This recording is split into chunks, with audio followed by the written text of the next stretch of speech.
Hey guys, what is up? Calvin Brooks from Brooks Nutrition, your easy guide to practical nutrition. If you are listening for the very first time today, I would like to send a big shout out to yourselves and thank you for supporting my first ever YouTube video. Drop me a comment down in the comment section to tell me whereabouts in the world you are listening from today, and also any kind of future topics you would like to hear in upcoming videos. In today's video, we're going to be speaking about my top 5 tips for maintaining or maximizing your own lean muscle mass. Now, before you say to me, Calvin, I'm not a bodybuilder, why would I want to maintain muscle mass? I would like to stop you right there and point out that this topic is relevant for every person throughout the course of their entire lifespan. Regardless of your sport, your activity level, or your age, muscle mass is something that we all want to strive to maintain. Why would I say that? So if you're a jogger, for example, increased muscle mass means you have a higher functional capacity for sport. You could do exercises that you would otherwise not be able to perform with a lower muscle mass.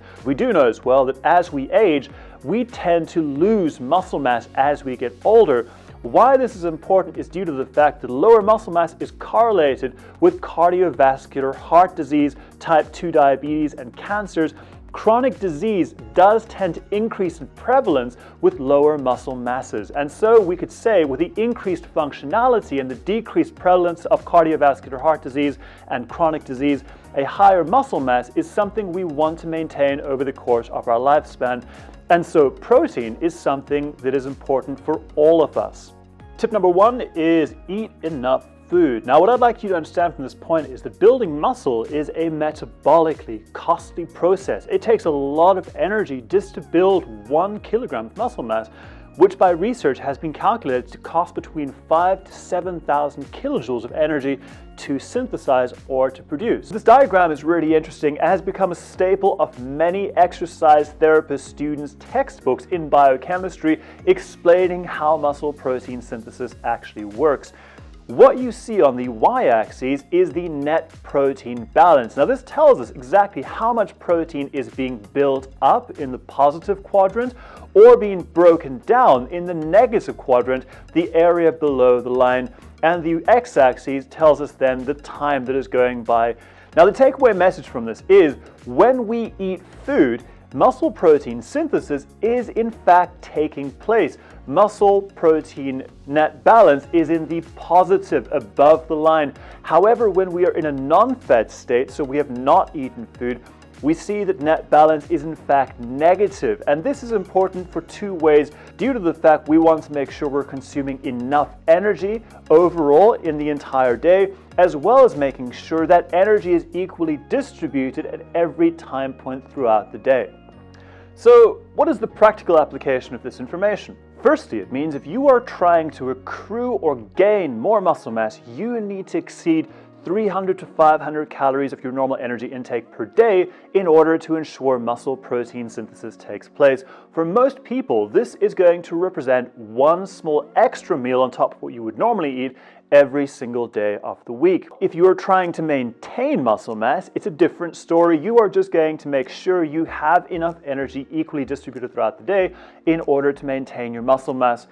If you are trying to lose weight, then it is important trying to restrict your caloric intake by no more than 500 calories. As research indicates, a very extreme caloric deficit does in fact lead to a higher reduction of lean muscle mass in people who are trying to lose weight.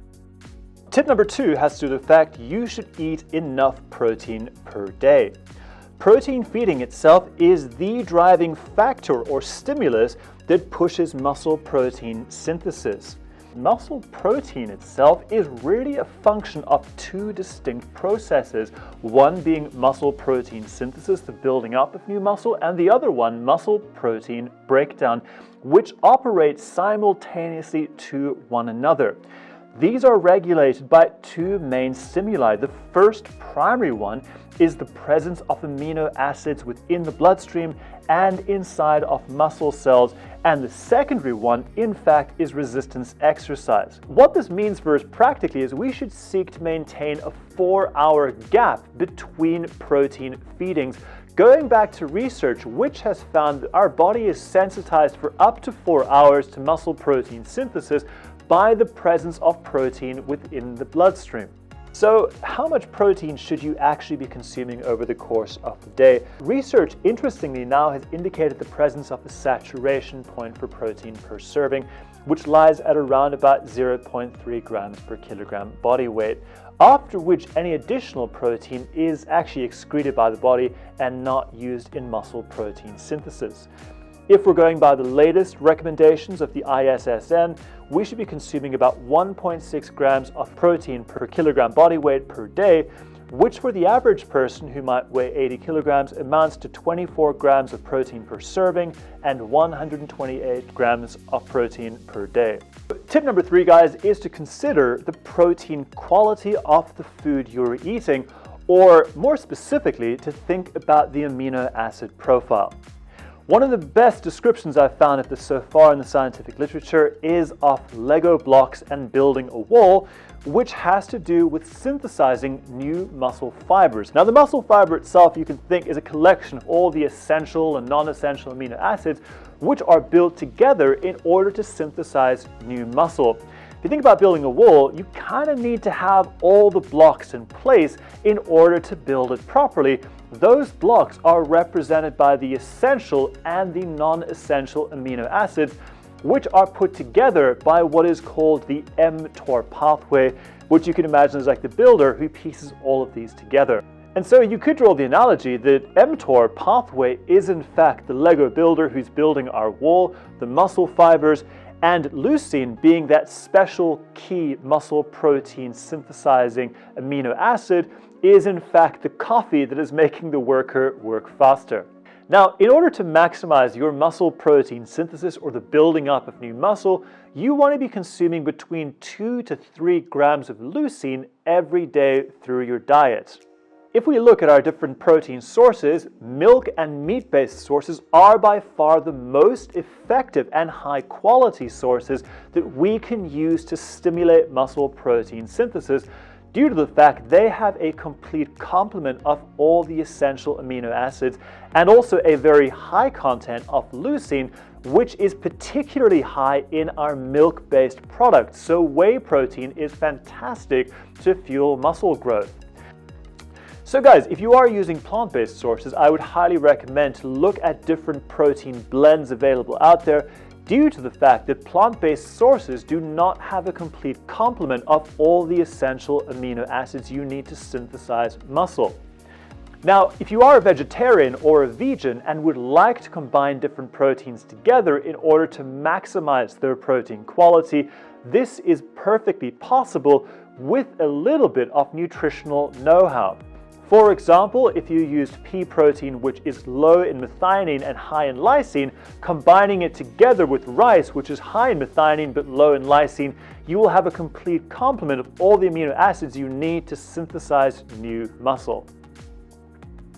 So step number 4 kind of follows on from step number 2, in that once we have the absolute amount of protein we are consuming per day down, we can think about optimizing the distribution of those proteins over the course of the entire day. As we know, research indicates that after a protein feeding, muscle protein synthesis is maximized for up to 4 hours after the meal. So with this in mind, we can think more about the distribution of our protein over the course of the entire day. For most people, we are going to find that breakfast is the area we can improve the most in, due to the fact most traditional breakfasts tend to be low in protein and high in carbohydrate. Therefore, incorporating some sort of protein elements into our breakfast, whether that be in the form of a boiled egg in the morning or a protein whey shake, this will help to increase the amount of protein early in the day and maximize muscle protein synthesis during the morning half of the day. Now, one fairly important point I want to note here, guys, is that the absolute amount of protein we're consuming over the course of a day is more important for stimulating muscle protein synthesis than the protein distribution. Once you have total protein down, though, you can start to fine-tune your diet and really hone in on your protein targets over the course of a day by making sure protein distribution is equal at every single part. And finally, guys, step number 5 is to moderate your alcohol consumption. Now, we do know research indicates that consuming alcohol in excess dampens the muscle protein synthesis response, thereby leading to decreased gains in healthy and resistance-trained individuals. One great study that looked at this incorporated 25 grams of whey protein supplementation into 3 separate groups of resistance-trained athletes. In the first group, they simply rested after whey protein. In the second, they incorporated some sort of resistance exercises. And in the third group, they had protein plus exercise plus 1.5 grams per kilogram of alcohol, which is a fair amount. This equated to around about 12 pints per participant. What we clearly saw from this research was that muscle protein synthesis was significantly reduced in the alcohol group, indicating that we should moderate our alcohol consumption as a way of maximizing our own training goals and the muscle protein synthesis. So guys, wrapping everything up, our 5 tips for maximizing or maintaining your own muscle mass. The first one is eating enough food. As we found out, building muscle or maintaining it is a metabolically costly process, so make sure you are consuming enough to either maintain or maximize your lean muscle mass. Tip number 2 had to do with maintaining enough protein over the course of the day. As we saw, 0.3 and 1.6 grams per kilogram body weight were enough per portion size and for a daily requirement to maximize muscle protein synthesis. Step number 3, consider protein quality. Remembering as well and keeping in mind that dairy and meat-based sources have a higher amino acid profile and therefore quality. However, though, it is also perfectly possible to meet our protein requirements using a plant-based diet, using some nutritional tips and tricks along the way. Step number 4 has to do with making sure our protein is evenly distributed over the course of the entire day and not lumped into one meal, as we know there is that saturation point above which no protein is then absorbed, but is then excreted and effectively wasted, not being used to fuel muscle protein synthesis. And finally guys, tip number 5 is to moderate our alcohol consumption. Not drinking too much is not only healthy for you, but also as well will save the blunting effects that excess alcohol has on muscle protein synthesis and maximize your own training goals through effective nutrition and resistance training. So guys, that's everything from me today. I hope you enjoyed the video. Please do not forget to like and subscribe, or drop me a comment down in the comments section if there are any future videos you would like to hear in upcoming topics. Thank you once again guys for checking out my channel and this video, and I will see you again next month.